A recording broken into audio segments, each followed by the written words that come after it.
Warning: intended for mature audiences only. Clayton, welcome to the Legally Exhausted podcast. I wanted to say thank you for being here, first of all. I know that you have a story to tell, and we'll definitely get into that in a minute. Clayton, for those of you who don't know, is listed in the Diddy trial as one of the witnesses. He was one of the men who was paid to have sex with Cassie. We wanted him on our podcast. He agreed to be here. We're really excited about that. And we're going to ask you some questions I think a lot of people want to know. Because it's a federal trial, there's no videotaping allowed. And personally, I hate that because this is a big news sensation and people want to know more about it so they can form their own opinion, because the charges are pretty salacious and people want to know a lot of details, but we can't get them because we're just getting text messages from a reporter to the news agency, and then they're talking about a little blurb that somebody said. So it's really cool that we get to have you here, and I appreciate you being here. So thank you for that, Clayton. It's a pleasure being here. Thank you for inviting me. Thank you. So I got a ton of questions. We got a copy of your book. We read your book. I got to tell you, you have a career in writing. You are in erotic writing. This was the Diddy, Clayton, Cassie version of 50 Shades of Grey. You're like a very erotic writing. For any women out there that love 50 Shades of Grey is gonna love your book. I appreciate it. It's kind of easy when you're into those situations to just recount them from memory. So I guess that's where the talent comes from. There you go. So so let's talk a little bit about you before you met Diddy, before you met Cassie, and even before you knew who that you were with them. Before that, were you working? I mean, I don't know the right thing to call you, so I hope you don't be offended. But I mean, I guess I would call you like a paid male companion is the nicest way to put it. A paid male companion. How long were you doing that before you met and linked up with Cassie and them? 2 months, actually. Oh, wow. 2 months. Yeah. Okay. I'll tell you briefly how I got started. I was actually I had unfortunately gotten in some trouble when I was younger, and I had just got released from prison. So I was trying to find a job. I was trying to get my life together, but I was in excellent shape, and it was really easy for me to meet women. I ended up meeting a woman who I started having a sexual relationship. She thought the sex was amazing. After a few weeks into the encounters, she started saying, "You know something? You could get paid for this. You look great. You know, you're great in bed. You're charming." And I didn't believe her because, you know, as a regular man, no one believes that you can actually get women to pay you for sexual favors or encounters. However, this woman was incredibly confident in me, and she believed I could do it. So she set me up kind of a I don't know if you've ever seen the HBO series that came on years ago, Hung. She kind of Hung, yeah. There was a school teacher who started doing sex work on the side. The Superman Clark Kent thing, Clark Kent during the day, Superman at night, or whenever there's danger. That's how she kind of set me up specifically and marketed me to married couples and couples. Okay. And I got to ask you this weird question. I was talking about this interview with some friends. And so obviously a lot of men paid for you to sleep with their wife. Correct. Is this like a white people thing, a black people thing? Do you see everybody? Because my friend goes, "Abe, that's a white people thing. We don't do that in the black community." Another friend in the Spanish community, they're like, "Never." Is this with your clientele? Was there a trend? There was. You froze a little bit. Sorry. Was there a trend with your clientele? Oh yes, all of my clientele, other than Diddy and Cassie, were white couples. All of them. Wow. I've noticed, because at one time in my life, I was a lot more sexually promiscuous, and I was a swinger. So I went to swinger events like Hedoism in Jamaica. Swinger events in Miami. I forget the name of the place, but it's in like Tampa, somewhere about maybe 100 miles outside of Clearwater or Tampa. I've gone there. So I was kind of into the lifestyle, and I knew what was going on. Now, what I've noticed from the lifestyle is that Black and Spanish, they are swingers, but they want to participate, meaning they want the other guy's girl. Like, if you're going to get my girl, I want your girl. The thing Okay. I've noticed about Caucasian couples is the guy will watch and he really doesn't care when they're married, and it's most of the reason, excuse me, is because he intends to sleep with other women. So he kind of gets Okay. his wife something that he knows is going to keep her busy and she's going to like, and then it allows him to go do what he wants to do on the side, and that's why I was hired. Okay. Okay. Gotcha. So 2 months, you get this compliment from a girlfriend. You're like, all right, let's do it. So you're doing this for 2 months and you link up with Cassie. She calls herself at that time Jackie. You tell Correct. her your name is Dave, and she invites you over to a hotel in New York City. You get over there. Can you tell us about that first encounter that you had with her? I read about it, I know about it, but I want to hear from your words. Can you tell us what that first encounter was like? And then after that, we got to get into the baby oil part, because I was like, whoa. So let's.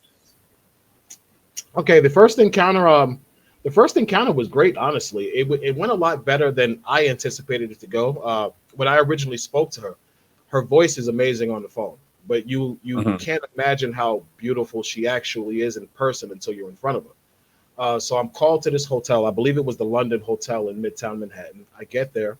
I go to the concierge. It's all in the book. I'm escorted upstairs. She opens the door.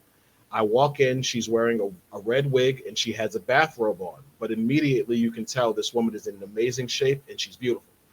So I Mhm. kind of was tongue tied for a second. I couldn't even say hello to her because normally my clientele were like older white women. They weren't unattractive, but they were in their 50s. 60s was probably the oldest one, but they were still reasonably attractive. They were just older. This was a young 20-something-year-old woman with an amazing body, who specifically called me for a sexual encounter. I wasn't called to dance. I wasn't called for any type of foreplay. I was called to provide her with strictly penis based off a picture of my body and my member that she saw online. So when I walk in, immediately after she brings me into the room and she feels me out, she tells me to strip. She checks out my package. She agrees that it's the picture she sees. She talks to me for a couple of seconds and then she tells me about her husband, because originally she didn't tell me that there was a gentleman there. I thought it was just her. She tells me Mhm. my husband's here. He's into watching me, which I understood to be voyeurism as a male escort and who had sex in front of. At that time, it probably was about 5 couples that I had. Usually, let me back up. Usually, when I was involved in a call to be an escort, the husband was Mhm. always there the first encounter to watch. And it's for safety reasons. They want to make sure their wife is safe, it's comfortable, it's something she can handle, etc. So I had Mhm. to adjust to that really quickly, having someone off to the side watching while I did this. With Mhm. Diddy, when Cassandra told me he liked to watch, I was kind of comfortable with it. I actually wasn't comfortable with it once I realized he was black and he was young. Or at least he appeared to be young from when he finally came downstairs, because all of my clients were older white men. I'm like, wait a minute, this is a young, hip black guy. Like, what the heck is this? Um, Mhm. he comes down the stairs. She immediately strips. She asks him, "Can we start?" He says yes. Then we get into the festivities, which I'll stop now because you want to ask me about the baby oil, and that's when the baby oil Yeah. starts. Yeah. Before we get to the baby oil, can we show the photos of you that we have? You sent us over 2 photos. Thank you for that. First of all, when we're posting these photos now, what is your workout regimen, man? Because you are fit and in shape, dude. What do? You just lift weights? I lift weights. I was boxing. I was running. In this picture, this is when I actually was a provider for Cassandra. I was in much better shape than I'm in now. I'm in law school. I can't Wow. work like this anymore, but I'm still in good shape. I'm Okay. still in excellent shape. Okay, cool. Let's look at that next photo. I mean, you got big arms, obviously a cute puppy in your hands. Okay, and then so let's get back to the baby oil. What, in the news, they're talking about thousands of bottles of baby oil. What's your experience with Diddy, Cassie, and the baby oil from your perspective? From my perspective, Cassie liked the baby oil. I believe it was something that Diddy liked also, because he was no stranger to using it. He wasn't adverse to putting it all over himself the days that I was there. But originally, Okay. it was brought to me by Cassandra, and I was putting it on regular in my hands like a normal person, putting it in the palms of my hand, and she says, "No, look at your body. You need a lot." So she Mm. takes the bottle and she like squirts me with the bottle like all over my chest, and then starts to rub in the baby oil. And this is what she would do to me. I want to say every time we would use the baby oil, when we would be I'm trying to watch my language as best as possible. When we would be enthralled in our passions, let's say, she would cut with the baby oil, because the baby oil accentuated my figure, the definition, the cuts, my chest, etc. And that's what turned it off. So that's where the baby oil came in. Okay, cool. And then so he's watching the whole time, and in the book there was some instances where it sounded like he would black out and then come back up to life.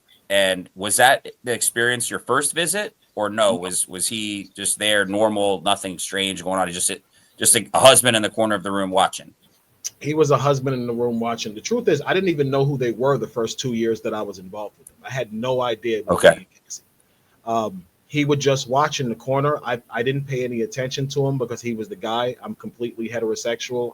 There's no need for me to watch a man masturbating in the corner. And again, Cassandra's incredibly attractive, so it's easy to focus on her. So I never watched Diddy with what he was doing in the room. It probably didn't start where I started noticing what he was doing, I want to say, until I learned who they were, which was probably about 2.5 years into the relationship. So was he wearing, I mean, you mentioned she was wearing a red wig. Was he wearing some kind of full face mask? Was this was before COVID, so wearing a mask was weird back then, like a face covering.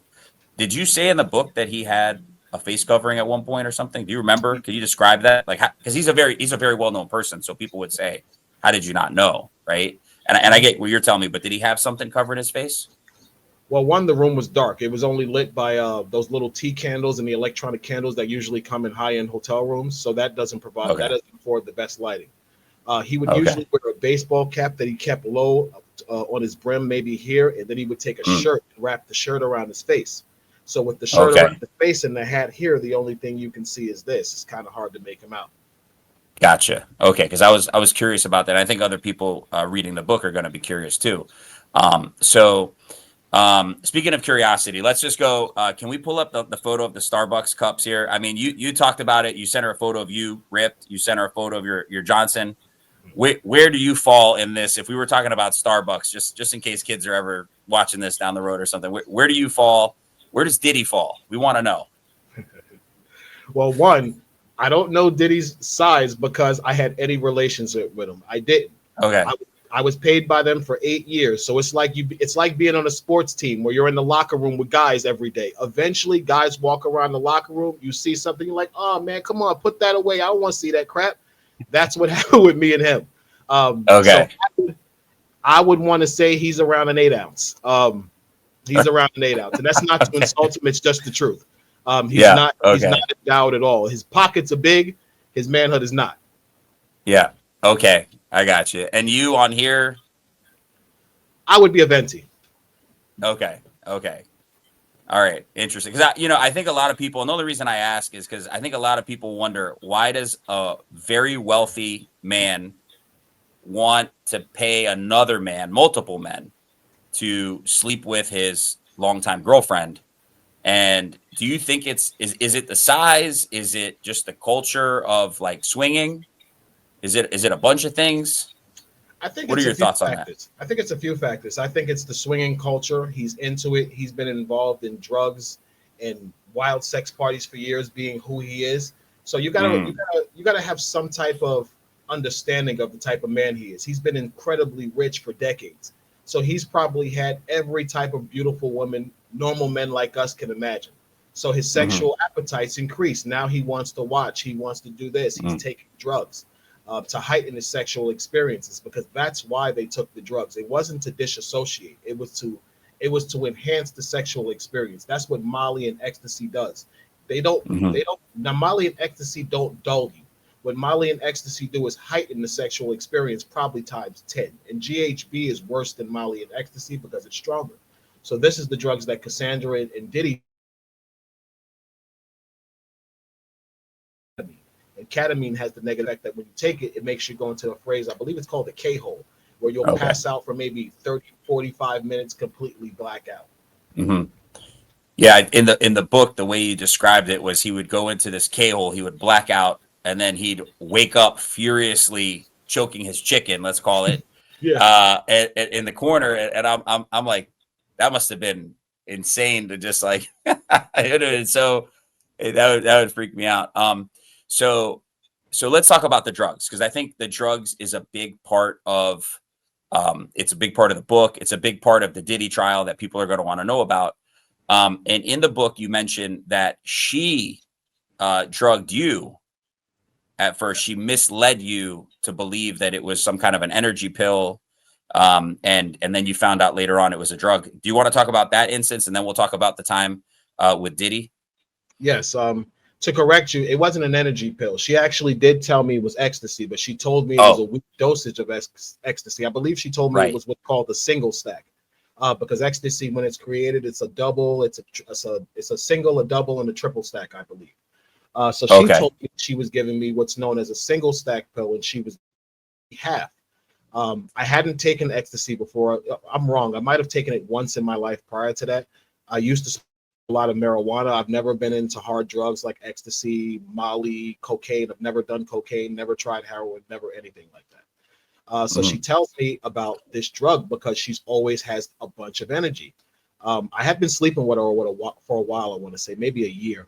And, you know, sleeping with a woman that much for hours on end, you get tired. You know, you're a human being. I'm not a robot. But they never got tired. Like I would have really intense sexual sessions with her to the point where I was profusely sweating. She had orgasm multiple times. She looked completely spent. But she would jump up within a couple of minutes like, man, that's great. Oh, my God. And him and her would start dancing. And I'm looking at them like, what the hell is this? What are these people on? So one day, after several sessions of me like battling just to fight, falling over, I'd be so tired and energy depleted. I said, yo, what the hell are you on? Because you're never tired. I've been with you for 2-3 days and you're not missing a beat. And she kind of looks at me and she says, you know what? I wanted to try this with you. I'll be right back. She gets up, she goes into the master suite. She comes back out immediately. I don't even think she was gone maybe 5 minutes. She comes back out.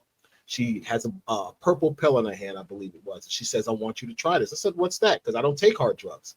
She tells me it's ecstasy. I said, I don't like taking pills. She said, I'm going to crush it for you. So she goes, she makes me a drink. She crushes up the pill. I said, put half. I don't want to take the whole pill. She says, okay. She puts what I believe is half in the pill. She gives it to me. I think it might have taken 30 minutes. And I'll be honest, it was probably one of the best sexual experiences I ever had. The ecstasy completely magnified every sensation I had.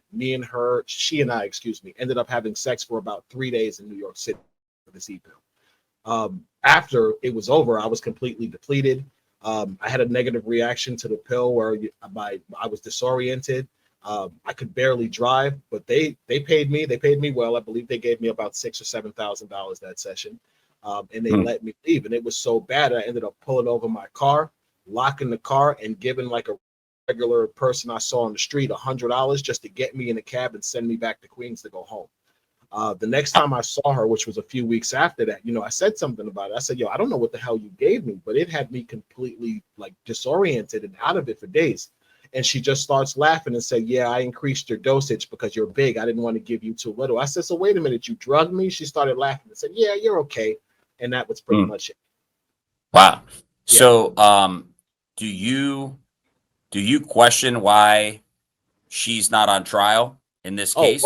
100%. I've asked Maureen Comey and I haven't asked Emily Johnson, but I've asked Maureen Comey. I've asked Maureen Comey, like, how does she have immunity just because of the domestic violence? The domestic violence had nothing to do with the sexual encounters. They did, but not because she was refusing to have the sexual encounters.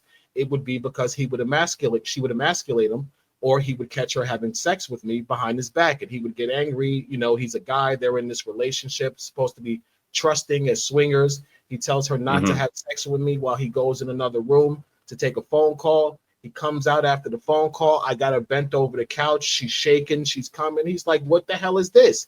He gets into a fight with her. That was the premise of their fight. It was never like, go grab his manhood and service him. And she'd be like, I don't feel like it. So he'd punch her in the head or disrespect her. It was never that. Never. She was in control, according to your 100%. 100%. Okay. She controlled when we stopped. She controlled when we started. She controlled how many times we went. She would ask me how many times I wanted to come. She would tell me, okay, you can't come until I come at least 3 times. It was real. Wow. Maureen is one of the prosecutors in the case. Yes, Maureen Comey. Okay. And so you've talked to her, you've had like interviews with her, or Extensive interviews. I've probably interviewed with Maureen, I want to say 10 hours, maybe 3 or 4 times. wow. And you talked about that. Okay. Wow. And so let's go back to were you saying just now that you were at that hotel that's on the video with the beating? Were you at that instance, or you witnessed a different encounter? I've witnessed a different encounter. You mean the CNN video? The CNN video where he's beating her out in the hallway. You were not there for No, that. I wasn't. Okay. But here's the interesting part. 3 weeks after he beat her up in that hotel, she met me in Miami. I was shown text messages where he beats her up, and then I guess afterwards they decide to have another freak off. She tells him, we need to change the energy. I'm the person who suggested to change the energy because of the fight they had when he beat her up in the Intercontinental in LA. So 3 weeks Okay. he assaults her in this hotel in LA. They fly me to Miami, and I spend 4 or 5 days having sex with her. I believe it was in the SLS Hotel on Collins Avenue. Okay. Wow. And so that's your connection to the CNN video, the hotel out in LA. Now, we spoke. You told me that they flew you out to LA at Yes. least once, Yes. multiple times. I believe it was twice. Wow. Okay, man, that's wild. I've never had a girl fly me out anywhere, so I got to fly them in. It's a nice feeling. Yeah, yeah. So okay, so let's talk about the Diddy situation with the drugs as well, because in your book you had mentioned, I believe you mentioned that Diddy handed you some drugs and Yes. said, "Here, take these." Can you go over that from your side of the story on that, and just tell viewers how that happened, how that went down?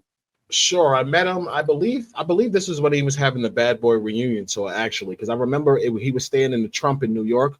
And when I walked into the room, he had a bunch of wardrobe racks there of different things he was going to change into, which, for me, someone who's not in the music industry, seeing someone just have this rack of expensive clothes there, I'm like, oh my God, look at this crap. All of this stuff here is like Ferragamo belts, all of this stuff. This guy had like probably 50 outfits on racks in the room. Wow. I walk in the room and he says, it's celebration night. I'm doing my show tonight. It's celebration night. So she's excited to see me. She always greets me, kisses me, gives me big hugs. She's preparing herself for the night. She's getting in her lingerie, putting on her makeup, etc. He comes out and he asked me, how am I doing? I said, all right. I didn't really talk to him too much because he was weird. He never, in the beginning, he never spoke to me. He never spoke to me, I want to say probably the first 2 years. He never said 2 words to me. But after a while, like after I won the sexathon against the first guy who testified, Daniel Phillip. We got to talk about that. That was wild. We're going to talk about that. That was insane. We all got a lot more comfortable, and he started, talking to me. We would talk about sports. We kept it light though. So when I get there this day, he says, yo, you want to try some pink Molly? He tells me it's pink Molly. Now, I didn't even know they made a pink Molly. So I said, really? He said, yeah, this is like the purest of the pure stuff. Now, the truth is, I don't take random drugs from men. I don't. But this is Diddy. I've known him for 5 or 6 years by now. He's never tried to drug me. He's done some suspect things at times, but he's never forced himself on me. He's always treated me like a gentleman for the most part. And we hadn't had any situations where I had a reason to distrust what he was doing. I thought he was trying to like help or magnify the situation for Cassie, because that was the entire time I saw them. I was led to believe that the situation was underway to satisfy Cassie because he couldn't, but he enjoyed watching. So when I performed, I was always told that I had to satisfy Cassie, but be mindful of Diddy's reactions to what I was doing to her, which makes perfect sense. So he's offering me the Molly. I said, you know what? You only live once. I take a small piece of it. Oh God, bro. I don't know how long it took, but I know I started feeling bad quick. So bad that the first thing that happened is I got like profusely hot and I started sweating, which is a common effect of that drug. When you take it, the first thing that happens is you get really hot. But then I got lightheaded. Then I got nauseous and I started vomiting all over the place. So to try to like hide what was happening, I was in the bathroom. I had cut the water on. I cut the shower on. I'm vomiting out my guts. I just don't want them to hear in the other room how sick I am off of what he just gave me. I don't know why this time, but they took a really long time. They usually came out of the master bedroom quick into the living room when I showed up. But this day, they took a while. So I was able to throw up, regain myself, wipe the sweat off myself, and go out in the living room, pretend like nothing happened. Well, at least try to pretend like nothing happened. Mhm. Diddy's the first one to come out. He looks at me and says, "What the hell is wrong with you?" I said, "Dude, I don't know what you gave me, but I am messed up." He says, "Oh, I only gave you." He said, "I take it all the time." I said, "Listen, man, I don't know what you gave me, but I need to get the hell out of here. I don't know Wow. what you gave me, dude." And he said, he looks at me and he says, "Yeah, maybe you should go because you're gonna blow the pussy." Excuse my language, but he was basically saying that I was so high that I might weird out Cassie and she not want to see me. So he recommended Okay. that I leave too. He says, "Listen, let me give you some money." I think he gave me like $1,500, and he told me to go down the stairs out of the Trump International in Columbus Circle, so no one would see me and possibly think something was wrong with me because I was really bad. You could tell by looking at me. Wow. So I leave the hotel. I managed to get out to the street. I'm sweating profusely. I'm trying to flag a cab, but I think the cab driver saw when they got close to me, something's wrong. This guy is sweating. It's December. Why is he sweating like this? Yeah, you mentioned it was cold out. I got really paranoid. That's what the drug does to you when there's a lot of stimulants around you. You get paranoid. So I start walking from Columbus Circle, and by the time I stopped, I was in Union Square. I called a friend of mine because I was like completely out of it. I said, "Bro, listen, I need a favor. I'm at this corner. I'm in an alcove. I'm like completely discombobulated. Somebody gave me something that messed me up. I need you to come get me." My friend says, "Okay." He comes, gets me, and that's Diddy drugging me. Wow. Now, about that. So I wanted to ask you, you never found out what that was, or do you think it was what he told you? Well, he told me it was MDMA. Now that I know some of the stuff that was going on, I believe it was the pink substance Tunchi. Because Okay. my MDMA, from what I've seen, is usually in rock form. Sometimes people crush it into a pill, but it usually comes in like a rock form. This was like a Okay. powder with crystals in it, some rocks, but it was like a powder. And I remember, and it was a shiny powder too. Mm, okay. And there was something I was going to bring up about that. We were talking about the hotel. Oh, I got to ask you, do you have any idea what's going on with all the damage to the hotel rooms in the news? They're like, Diddy spent $30,000 worth of damage at a hotel. Do you have I any believe insight into that? I believe it because of the baby oil damage. The baby oil would be everywhere. It would be on the carpet. It would be on the furniture. Um, it would be on the curtains because sometimes, Cassie used to play games like squirting the baby oil like a water gun. I'd be walking and she'd squirt baby oil on me and then say, "Come here and wipe it on." So it would be on the floor. It'd be all over the room. So I'm pretty sure the baby oil damage, that was a problem. Sometimes we would be in the middle of sexual contact and the candles that were around us to light for the video cameras would fall onto the sheets and set fires to the sheets. So they had a couple of Oh, times we had to replace sheets because of fires. Um, wow. she's a woman who secretes a lot when she's climaxes. So we would go through Okay. dozens of sheets, 2, 3 sheets every time. We would just change in sheets because she would have the bed soaked. Let me think. Housekeeping must have hated when they saw you. They're like, oh no, I this think guy again. I think they liked it because he was spending so much money in the hotel. To be honest with you, they catered Oh, to us. Like we called room service. Room service would be there in 10 minutes. wow. They were good to us. All of these hotels knew who Diddy was, and they treat me with 5-star service. Wow. Wow. I got a question for you. How old were you when you kind of started with this? Because this was an 8 to 10 year relationship, 8 to 10 year window. How old were you when you started, or 30. approximately, just so people can? You were I 30 was when you 29. started. I was 29. 29, 30. Okay, gotcha. Okay, interesting. Okay, so so Cassie's a squirter. We'll move on from there. I read that in the book and I was like, oh my gosh, this was not in the Big one. news. So And okay. if you're a man who understands that from women, women can't fake that. They can fake orgasms, but they can't fake squirt. That's from pleasure. That's from sexual tension. And from what you read in the book, all the time, dude. I'm not trying to aggrandize myself. I take no pleasure in this. I'm actually really embarrassed by the fact I know now men were urinating in her mouth, which I find to be completely disgusting. Mhm. But we have to tell the truth because you're a lawyer. You understand the American judicial system is based off justice, a fair trial. A fair trial consists of all sides of the story being known. Cassie shouldn't be portrayed as a victim if she was a willing co-conspirator in this, and that's my biggest issue with this. Okay, so you think she was 100% willing? I know You she never was. witnessed. I know she Okay, was. you I'd be never willing to witnessed. put my life on it. I'd be willing to stake my life and my freedom on the fact that Cassie was 100% involved in every sexual, excuse me, compliant in every sexual encounter I had with her. You read the book, she overdosed, woke up, and needed to have sex with me. That was a way Wow. out for her right there. Like, you just overdosed. Diddy wasn't trying to make her have sex with me. He specifically paid me to leave because he and I had been up all night. We thought she was going to die. We were scared to Wow. death. I was around this guy 10 years, Abraham. I never saw Diddy sober until this night where Cassie OD'd in this hotel. It's the same situation she talks about in the trial where she says, me and Sean were in a hotel. I OD'd and Sean and the escort freaked out. I'm the escort she's talking about. We did freak out. We freaked the hell Wow. out. We thought she was gonna die. He wouldn't let me call an ambulance, which now being more mature, I realized that he couldn't have cared about her as much as he said if he wouldn't let me call an ambulance because I cared about her.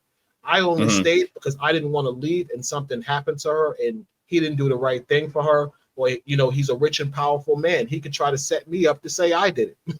So I didn't want to Okay. leave and put myself in a situation where she dies and all of a sudden I'm a suspect in a murder investigation. Absolutely not. And I was on state parole at the time too. So it was a problem. Wow. Wow. So I stayed. I did do my best to try to nurse her back until some of the toxins in her system went down. This probably took 8 hours. And then I just stripped down naked, picked her up, put her in the freeze and shower with me. She wakes up. She's coherent. Yes, she's back. He and I are just glad she didn't die. We both want to go home. It's been a hell of a night. He's tired. I'm tired. He comes to me. He says, you know something, Clay? You are the man, bro. You could have left me. You could have abandoned me, but you stayed with me like a brother. Here you go. He gives me like $6,000. He says, listen, you earned it, dude. You don't have to do nothing. You my brother for life. He gives me like that. Me and him is cool. And truthfully, it was a bonding experience for men. I'll be honest with you. Thinking a girl that both of you guys are in here with is going to die on a drug overdose. I'm trying to leave the room, dude. I want to go home. I've been up all night. She says, where are you going? I said, home. She says, no, you're not. You're going to give me some dick. He looks at me. I'm like, excuse me. I said, excuse me. She's like, yeah, like, why would you leave? I just almost died tonight. You're going to let me leave without being satisfied? I said, you just woke up from an overdose. You sure? And even he said it. He said, babe, are you sure? Like, like you just overdosed. Like, let's go home. Let's recover. She said, no, like he's not. She said, he's not. I believe the word she used was rough. He's not rough with me. Like, I need to come. She says, no, let him stay. We'll pay you again. Just stay relaxed. You don't. So I have to stay because if I don't, I want to go home. It's like they're gonna take it a certain type of way because they would get funny with me if I didn't want to come or if I didn't want to stay longer. Wow. So that's insane. So like, is this a mental thing for her? Do you think it's just she needs it? It's a physical thing. I think she was, this is in fairness to Cassie because I don't have anything against her. I know her personally. I did know her personally, and from the personal encounters I had with her, she's a very, very dope woman. She's an amazing woman. She's intelligent. She's an excellent conversationalist. She's easy to be around. She's a good woman, but I think she was at a stage in her life where she was just a young woman. She was horny. She had a super rich boyfriend who was into her having promiscuous sex. She wanted to acquire this man because why would she not want to bag a billionaire? He's a billionaire. He's dating her. Women have been using men to come up for centuries, dude, since the Roman Empire, since the Greeks, since before then. So why would she not, please herself by having sex with guys with large penises because she does like that, and at the same time satisfy her lover? It's what do they call that? It's like killing two birds with one stone. Wow. Okay, so let's talk about the sexathon that you were a part of because I was reading that in the book and I think there was a quote you said here. I had to fight or better yet fuck for my spot as Cassandra's main boy toy. I thought that was a crazy quote to have there. So tell us about that. She calls you up and says, hey, I got this proposition for you. Talk about that part from your book, please. She calls me up and she doesn't actually say it's a proposition. She calls me up and she's like, hey, what are you doing? So, I was happy to hear from her. Every time I hear from her, I'm going to have sex and get paid. What man that's in his 30s in his prime and single wouldn't be happy for that? And she's like, so what are you doing? I said, nothing. She says, I'm in town. I said, yes. Okay, great. I get to see you. And she says, oh yeah, shut up. So she says, well, let me ask you something. Have you ever done a threesome? I said, yeah, a few times. She said, what about a foursome? I said, never. And she's like, well, you know, we want to experiment tonight, meeting her and her Diddy.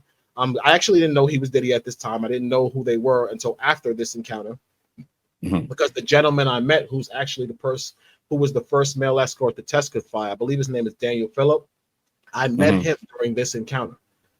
So she says, well, you know, me and my husband are going to have another guy here. We want to know if you're going to be involved, because he doesn't want me sleeping with a bunch of guys. So basically, we're going to cut the fat and have you two compete to see who can satisfy me the best.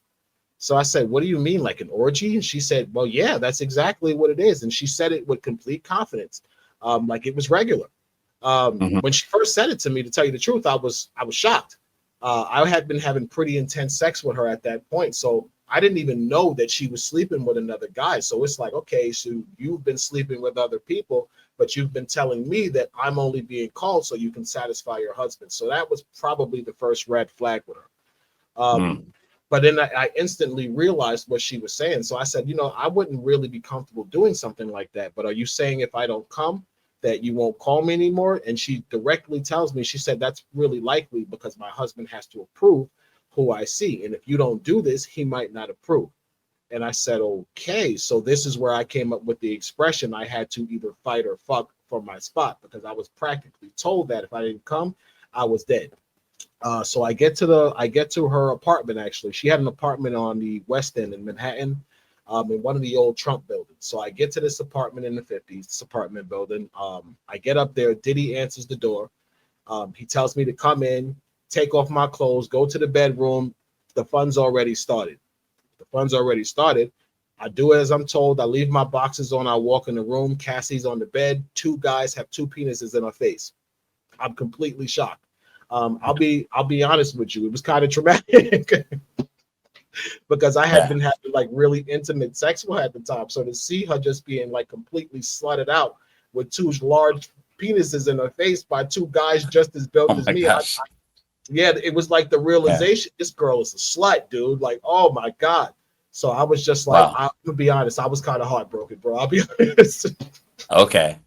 You know, reading the book, it felt like you had a very strong emotional connection to her. Like you genuinely cared about her. And I want to ask you a question, because you mentioned that she had to have Diddy approve. Is that because in the swinger community, you know, both partners need to be trusting, they need to ask for permission, not that she needed to ask for his permission, but that she wanted to maintain the trust, therefore she asked. Is that what you're talking about? That's an excellent explanation. That's exactly what I'm talking about. Because in the swinger community, that's what it's about. It's about the trust of the relationship. So the woman asking the man, can she start, and consenting is just him being okay with what she's gonna do. It's not him making her do it. She has to do it so they don't have a problem later when that guy leaves. Because that's when the problems really come in the swinger relationship. Even if you have two partners, and let's say the sexual encounter goes completely without a hitch, meaning the woman had sex with the man. Now the man may be watching, but let's say the woman responds the wrong way. She's too into the sex. She comes too hard. She starts tongue kissing the guy, making love to him. And the husband sees this. The husband feels the type of way about this. Now when she leaves, he starts to, and this happened to me working. I had a husband try to punch me in the face because I made his wife come. Literally, the guy's watching me. He's paying me to do this. She comes and she screams, "Oh my God, I haven't had one of those in years." And she's shaking. He comes and swings at me. So it's a respect thing. She disrespected him and he got mad at you. She disrespected him, exactly. And I understood it. This is why I didn't kick this guy's ass. I kind of weaved it. I popped him in the face and I said, "Yo, chill out, bro." And he's like, "Oh, you know, you're making my wife disrespecting me." I said, "Dude, I'm not telling her to say anything." And I think that's when he caught it. Like, wait, I didn't make her say that. She said it because that's how she feels. So that's the nature of the relationship with swinging. Gotcha. Okay. So we were talking about this sexathon. You walk in the door, there's two guys, they're just going at it with her. You're a little bit taken aback, even a little bit heartbroken, maybe, just because you had that deep bond with her and you see her, but she was a willing participant in that act from your perspective. Absolutely. She was. Okay. I don't want to insult her again because I even though I don't like some of the things that I see she's done in this trial, like lying on the stand directly, I respect the fact that she does deserve a degree of justice. She does deserve that because he did beat her. He did treat her horribly. Now, for legally speaking, she got that justice when she accepted $20 million. She got that justice. So in going to this trial and lying, she's kind of double dipping. And that's what I actually feel about it, because I know for a fact she was totally into those sexual encounters. I watched her suck multiple penises and enjoy it, rubbing them in her faces. Dude, I'm going to be honest with you. It was heartbreaking to me watching her do this stuff. I was like, oh my God, look at this girl. Yeah. Wow. So you participate in this. You're like, all right, I'm here. Let's go. I think you had to like chill out a little bit from what I read. And then you jumped. I think Diddy asked you like, "Hey, are you here to work or what? Are you getting in?" That's and exactly then so you jump in. Yeah. So you jump into it. You get to work. One of the guys taps out, and it's just you and another guy for a whole day or something like that. Yeah. Okay. And it lasted until the other guy couldn't get it up again. Yes. That's he was trying to get it going. He couldn't get it going, and that's the erotic part in the book that I was like, wow, this guy has a future here, because you wrote down something along the lines of like, that's when I whispered in her ear that I'm the man and I'm going to take care of business. And that's when I went all in. And I was like, oh my gosh, dude, I felt like I was right there in the room. I was like, wow, dude, this guy's a stud. So that was a pretty intense scene that you described. Yes. Anything you want to add to that scene? Anything you want to? No, I think I captured it pretty well in the book. Yeah, and that is true. That's exactly what I said to her, because I was exhausted, dude. I was so tired, and he was like, he wouldn't give up. It's funny because I didn't mention in the book that I actually tried to talk to him on the side, like, bro, why don't we just both say we can't get it up no more? I'm tired. And he was like, what?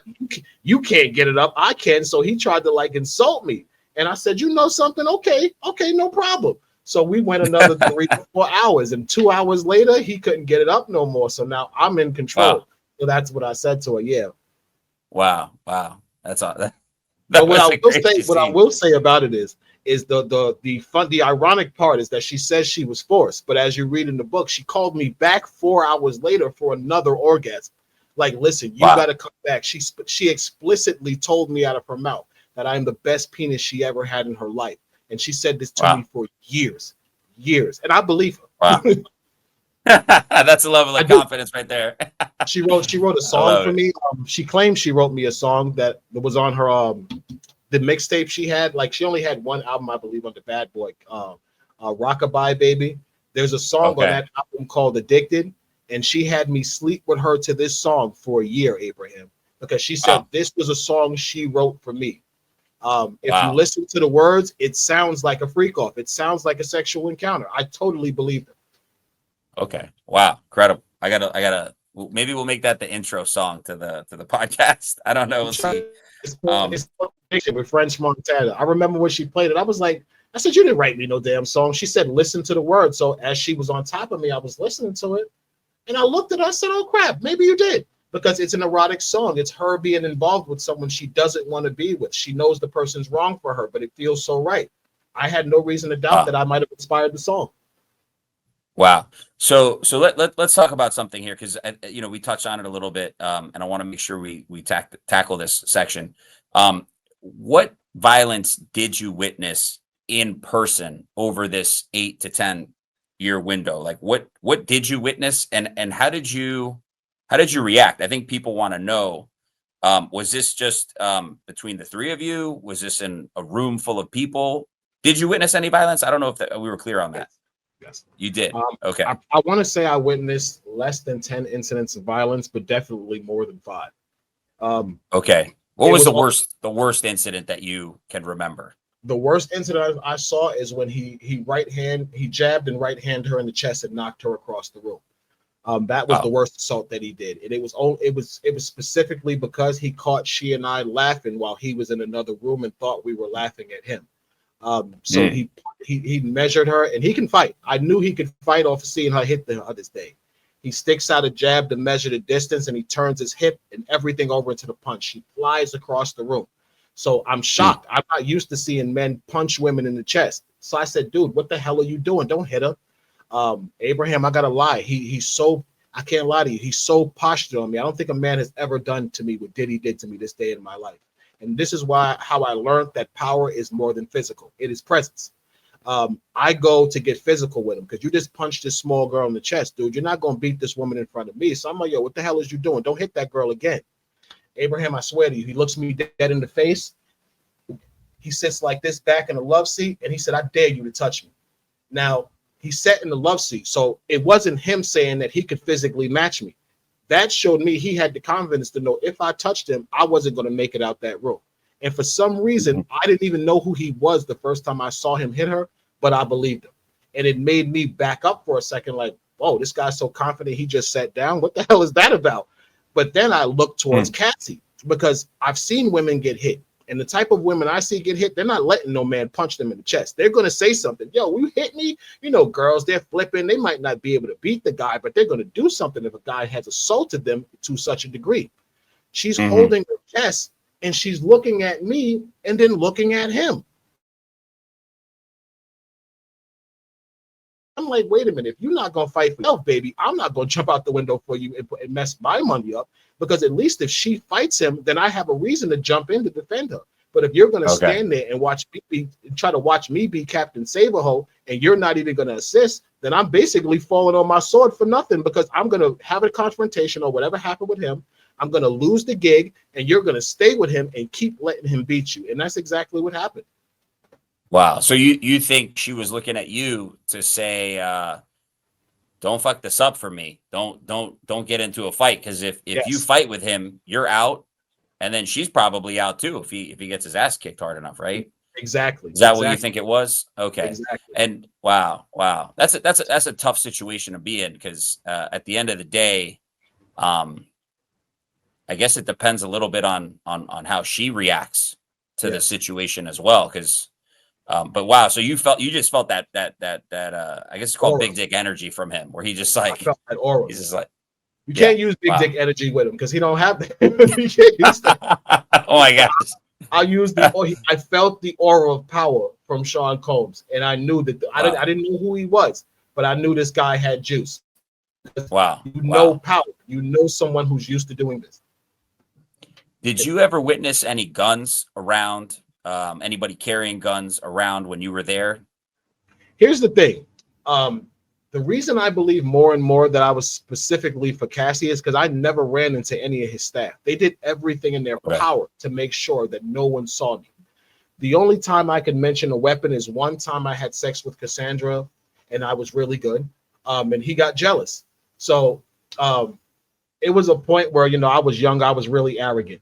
So I used to make her come, and then I would like get up and go lean on the wall or something, try to be cool, like I was drinking Kool-Aid or something, and just look at him like, yeah, now what? What you gonna do?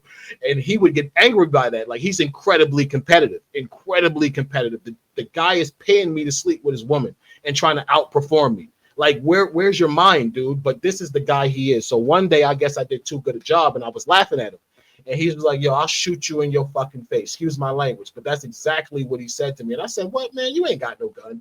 So he was like, oh, yeah? So he said, baby, go get my gun. Now, Cassie gets up and starts walking towards the bedroom. So I'm looking at her like, yo, if this girl come out this room with a gun, I'm going to destroy her before she get him to this gun. They're not doing nothing to me. But before she went in the room, she stops at the door. She turns around. She walks back to the couch, and she sits on his lap. And he says, yeah, you lucky that she like you and she don't want to hurt you. And I say, man, you ain't got no gun. You ain't doing nothing to me. And that was the only time that I was ever threatened with a gun. Okay. Wow. So, I mean, who paid you? Was it one person who always put was it one person who always put money into your hand, or was it maybe sometimes her, sometimes him? It was predominantly her. And when I wanted more money, let's say I felt like, I didn't even feel like I wanted more money. Like, once I knew that she liked me and that she preferred me, I would just ask for more money. Like, if she would come with $3,000, I'd be like, yo, let me get like 1,500 more. And she would look and be like, you know what, you earned it. And she would go back to the room and get it.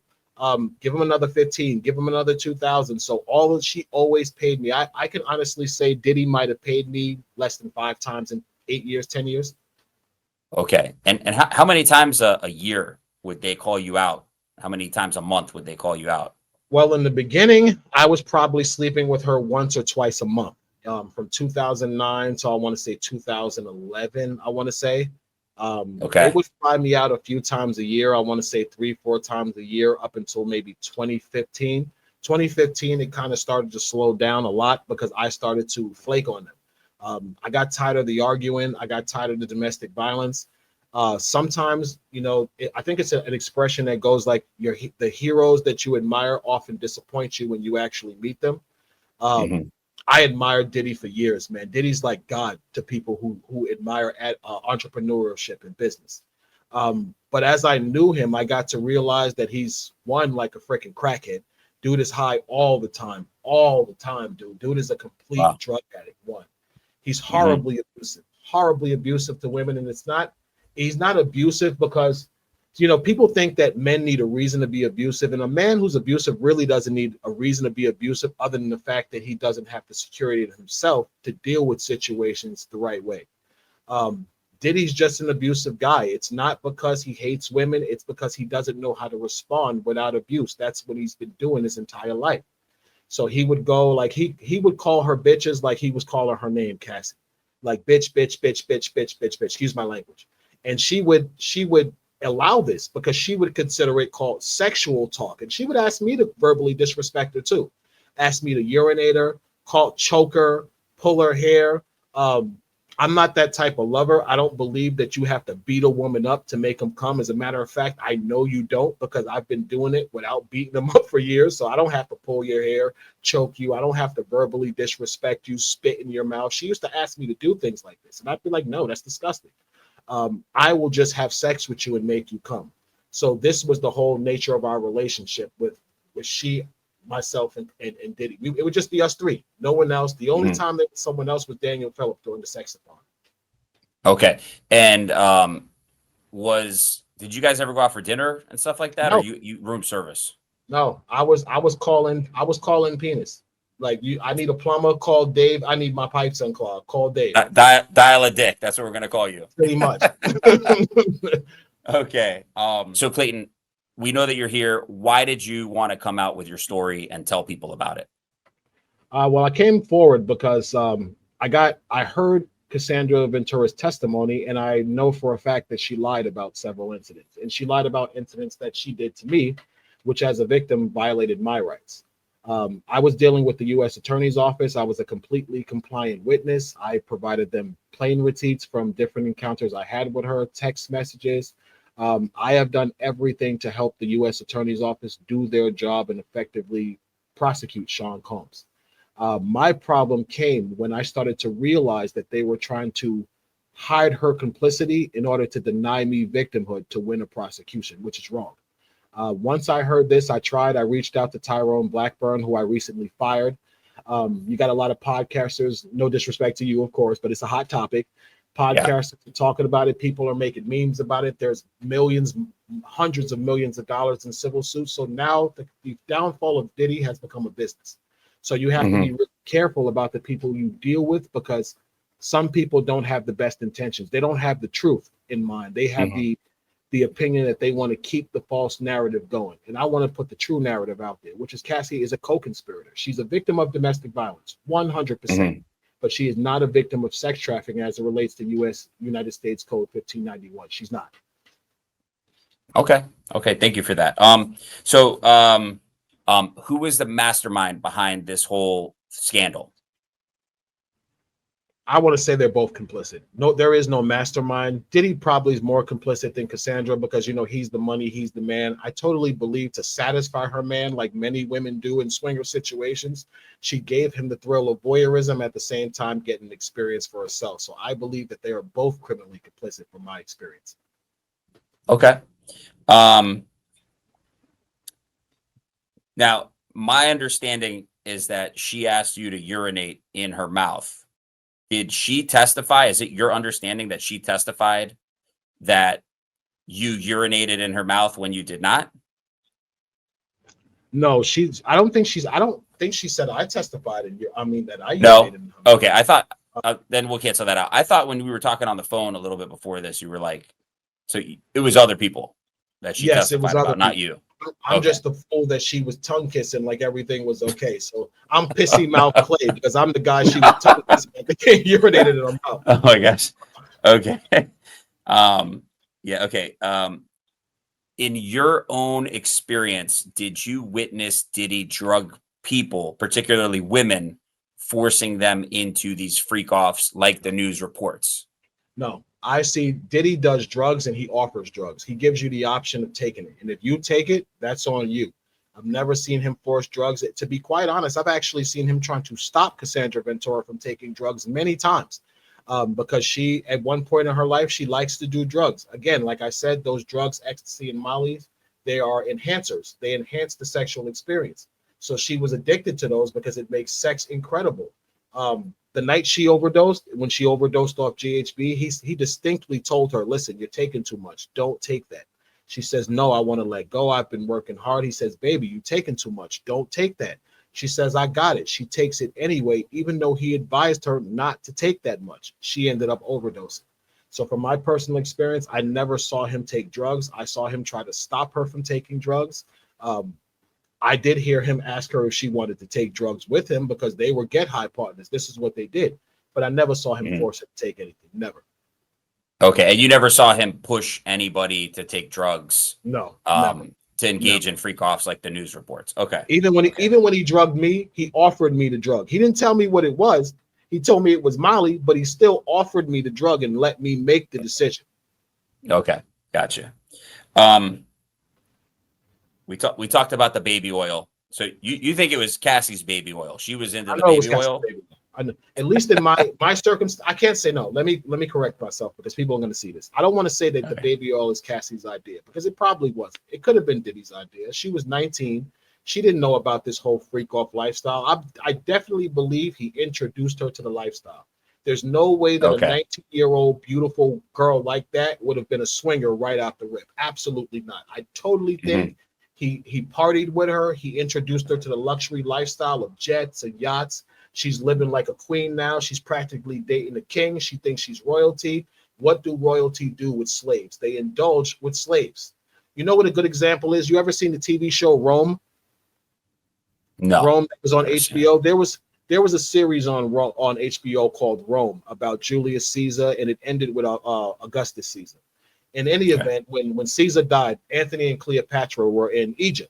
And there's a period where they show how Anthony and Cleopatra descended into depravity. They were smoking opium. Cleopatra had nothing but naked, huge penis slaves around her. This was on HBO. That is literally what a freak off was. Cassandra would have fruits, water, and all this stuff here. I would be made to stay baby oiled up and be accessible when she wanted an orgasm. This was definitely something that she 100% was complicit in. Wow. Okay. Describe your feelings for Cassie during this time period at the height of your relationship with her. Describe your feelings for her in a few words. I was fond of her. I was not in love with her because I knew the truth of our situation was that we were taking these drugs that made the sex better. And I realized that truth because I had a girlfriend at the time, which is insane. And the sex with Cassie was 50 times better than the sex with my girlfriend. But I was in love with my girlfriend. And it was really confusing at the time because I'm like, I don't care about this woman. I care about her. But man, I can't stop thinking about this Cassie. So I had to realize what was doing it to me. And it was the drugs that she was giving me. So once I was able to make that distinction, it was easy to kind of separate the sex from the attachment of becoming too attached with her. Now, having such extreme sex with her, of course, I would have some feelings from her. We was incredibly close, but I can't say I ever had a feeling where I wanted to be with her. The longer I knew her and the more and more promiscuous I began to believe she was, I actually became kind of disgusted with her. When she burnt me with chlamydia, I didn't even have unprotected sex with her anymore. So that kind of diminished our sexual connection. We started using condoms again. But I was fond of her. I was fond of her up until the whole time, probably up until I realized that she lied about most of this. I was fine. I was fine. I had no issues with it. Wow. Okay. We talked about that. So was Cassie texting you for meetups, or was it Diddy at the time? No, it Was was it a Cassie. mixture of both? It was Cassie Cassie. always texted you. Diddy would Okay. text me, but he would only text me when I was in transport, and this was years into the relationship. I want to say Diddy probably didn't text me for the first time independently for like the first 5 years, and it was only to make sure I was in transit on my way to Miami. That was it. It wasn't like, yo, Okay. you gonna come, you available, nothing like that. It was always Cassie. And to add a Okay. point, for maybe I want to say a year, she snuck and contacted me, texting me, talking about sex behind his back. And he ultimately threatened me and her in like an encounter, like, listen, you guys can't talk behind my back. That's violating the rules. You know better, talking to her. He threatened me with, listen, don't contact my girl. She texts you, don't answer. And I'm like, dude, all right, like, you telling me to talk to her. I don't know that she's not supposed to talk to me. She's texting me. She's talking about the encounter. I'm thinking she's just trying to keep the lust going for the next encounter. So, I'm feeding back into it. Hey, send me a penis picture. Okay, zoop, here you go. No problem. I'm not thinking that she's sneaking behind his back, indulging and continuing to indulge when she's not supposed to. No. Okay. Wow. Okay. And all right. Did you keep notes about this relationship or have text messages about it? No, I didn't keep any notes or anything, because the truth is, the only way this really works when people trust you for extended periods of time with their partner is if they know they can trust you. And I was really good with that. I didn't try to take pictures of my clients. I didn't try to keep receipts. I didn't try to find out anything about their individual private lives. I gave them complete anonymity. The only thing I have is the plane tickets from going to see her. Okay, gotcha. Did you see any other celebrities involved in freak offs, or it was really just the three of you guys for the most Just part? the three of us. No special people, no Kevin Harts, nobody. Just me, Diddy, Cassie, and one time Daniel Phillip. Oh, why'd you say Kevin Hart, man? Sounds like he was there out of all the people you mentioned. No, I'm joking. I'm joking. Don't do that. Next thing I'll be sued for defamation. No, Please don't do that. No. We'll cut it out. Don't worry. It doesn't matter. Did they ever give you an NDA or a cease and desist or anything like that? Nothing. Okay. Man, you could say no to these. If Diddy were in front of you right now, would you tell him? What would you tell him on camera? Is that a pass? That's a good question. Okay. I got to be honest with you. I'm upset because of what happened now that I know the extent that they were lying. But I don't have an issue with Diddy. I would probably ask him if he was okay, because he probably need to hear that right now. I wouldn't attack him. I'd be like, yo, you okay? That's all I can really say to him. He did what he did. It's no way to get around that. I can't say, you're being set up. He's not being set up. They're withholding information, but he's not being set up. They're telling the truth. He is involved in it. They're just keeping out the co-conspirators to make him look worse because of the domestic violence. Right. But I can't think of. I would have nothing bad to say to Sean Combs if I see him, except you owe me money because you jammed me up in a situation. I would definitely tell him that I'm going to sue you. You owe me money. Let's talk about that. I mean, you agreed to be on the podcast. Since your name has come out with being associated with Diddy in this circumstance, people have been calling you, people that it's affecting your personal life. Do you want to talk about that at all? I do. I think it's really unfair that the U.S. Attorney's Office has taken no measures to protect the male escorts like they would have protected female escorts and prostitutes.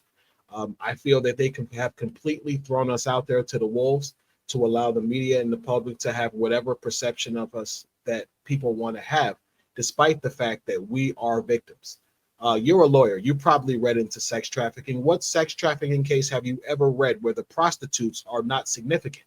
This is probably the first one in history where no one's listening to, and I hate to call myself this, even though I was at one point, the prostitutes. We're all telling you that these women were willing co-conspirators. But the Me Too movement and these women want to tell you, no, he made me do it.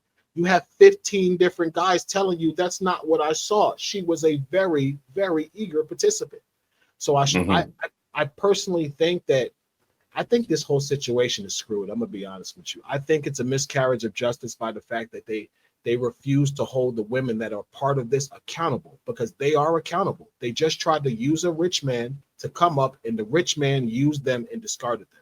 That is the story of women for thousands of years. No guy should go to jail for a RICO for whole women that chose to be hoes for him and got mad because they didn't get what they want. I think that's wrong. I got you. I hear you on that. Okay, so you basically think a lot of these women are just making this up so that they can get some extra cash. I don't think they're making it up. I think they're denying their culpability to get cash. Okay. I think these women willingly slept with him because he's rich.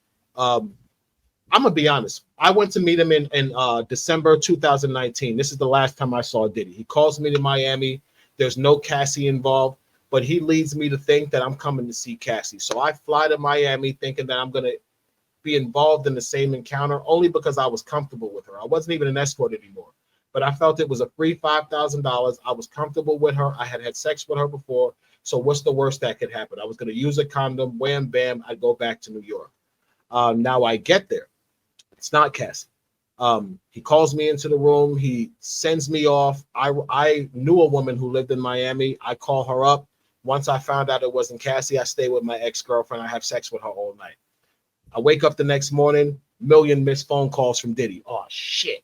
She's like, yo, what's wrong? I said, listen, man, I came down here to see Diddy. He mad because I didn't answer the phone last night. And I told this girl the truth. She says, you lying. So I called him. He answers the phone. Where the hell was you, man? I didn't fly you out here for nothing. I said, relax. I ran into my old girlfriend. You know, it got crazy. I had a long night. I said, you want me to come up? He says, come up to my suite. So I say, all right. I think we were in the one hotel on Collins Avenue. So I go up there. And as soon as I get to the room, I show him a picture of her. I said, listen, I ran into my ex-girlfriend. Look at her. You really don't understand what happened? He said, damn, she's nice. So he was like, what's up? You want to bring her?